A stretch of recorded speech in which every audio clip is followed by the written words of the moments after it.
తెలంగాణ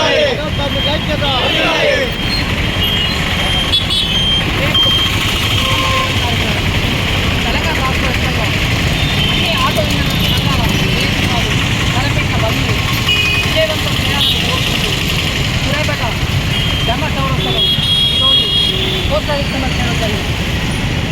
ప్రభుత్వం రాకముందు వారిచ్చిన హామీలో భాగంగా నెలకు 15,000 రూపాయల డిమాండ్ని మరియు సంక్షేమ బోర్డు ఏర్పాటుని ఇవన్నీ వాళ్ళు ఇచ్చిన హామీలను నెరవేర్చాలని కోరుకుంటూ మేము ఈ బంద్ని నిర్వహిస్తున్నాము.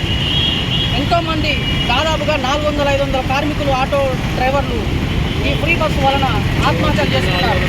వాళ్ళందరికీ 20 లక్షల ఎక్స్గ్రేషియా చెల్లించాలని మేము మా సంఘం తరఫున ఆటో రాష్ట్ర వ్యాప్తంగా ఆటో కోరుకుంటున్నాము. ఇందులో భాగంగానే వారు రేపు 6వ తారీఖు నాడు మా చిన్న నాయకులతో చర్చించి మీ డిమాండ్స్ ఏవైతే ఉన్నాయో వాటన్నిటిని పరిశీలన తీసుకుంటామని చెప్పారు.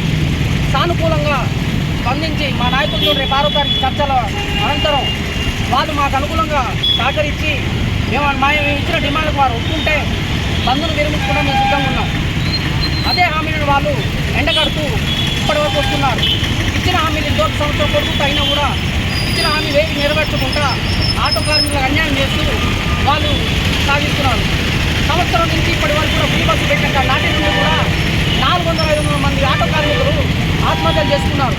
వారి కుటుంబాలు మొత్తం రోడ్డున పడ్డాయి. వాళ్ళని దృష్టిలో పెట్టుకొని ఒక్కొక్క కుటుంబానికి 20 లక్షల రూపాయల ఎక్స్గ్రేషియా చెల్లించాలని మా ఆటో తరఫున డిమాండ్ చేస్తున్నాం. ఇదేగాక గత ప్రభుత్వాలు 10 ఏళ్ల కిందటే ఆటో డ్రైవరు ప్రమాదశాత్తు చనిపోతే 5 లక్షల రూపాయల ప్రమాద బీమా ఇచ్చినారు.